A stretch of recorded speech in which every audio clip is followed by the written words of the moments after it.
So we're taking the converter bolts out so we could finish pulling the motor out. We got the chain hooked up to it, ready to come on out, other than the bell housing and the motor plate and the converter bolts.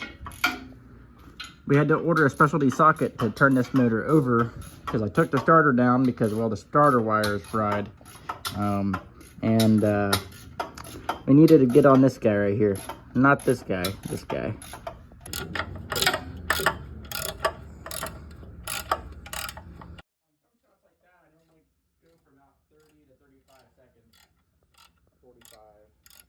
Now that we got the converter bolts loose, I'm going to put the car on the ground via the Pro Jacks, and we'll start taking apart the bell housing and the motor plate bolts.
Well, we got the motor out.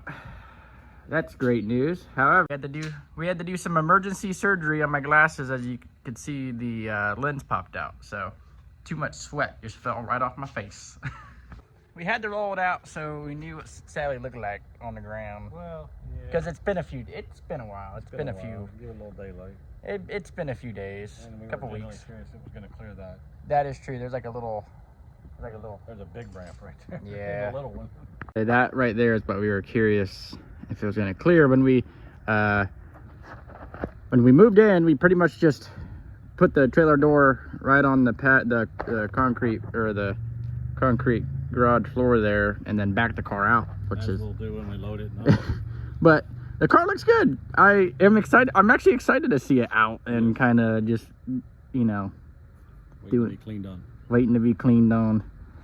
Because now that we got the motor out, we could start cleaning up the fire soot and all that. And now that the virtual speed engineering is underway, we ain't gotta. We can send the struts out. Yep. Some tires, get some new lines. Yeah, we're definitely probably gonna need some new tires, because I don't know about the. I don't know about. Just want to be cautious so they didn't break the belts. Send the struts out to. Just let them be checked. Yeah, let them be checked. Honestly, I think a new master cylinder would be a good idea, because when I was trying to stop at the track, I was like, I feel like the brake pedal went to the floor. I'm not real sure. It might be overkill, but I'd rather be safe than sorry. Yep, but really, there's not much to it. Just cleaning up from firewall forward. Maybe some new paint, even though I just painted firewall forward just to touch it up. So we're starting to take apart the front of the motor. Got the regulator set up off, and gonna take off the water pump and the crank trigger stuff too. Kind of need some new belts. Well, we got the front side of the motor tore down. Got the motor plate off of it. So machine update, we have a piece in there, and as you guys can see, we were doing some milling.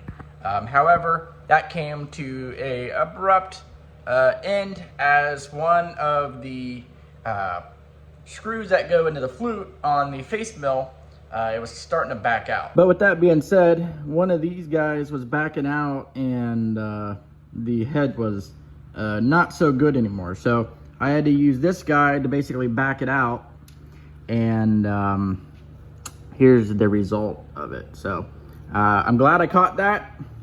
So I ordered 5 of those screws on Tormach for that piece. And their website was a little interesting to navigate. I had to click 9 different things to get to actually where I wanted. However, they are on their way, and hopefully they'll be here by, I don't know, Monday. It's Friday right now, so I'm hoping Monday we could start you know, pinching at it again. So quick plug for the website. Check out virtualspeedperformance.com for your new and used race car parts. We got used and open box items. So if you're looking for a good deal and you have a budget you want to meet, check out our open box section. If you don't see what you need in the open box or used section, well, check out the new part section. We got pretty much anything you need, and it'll be delivered within 3 to 4 business days. So check us out, Virtual Speed Performance.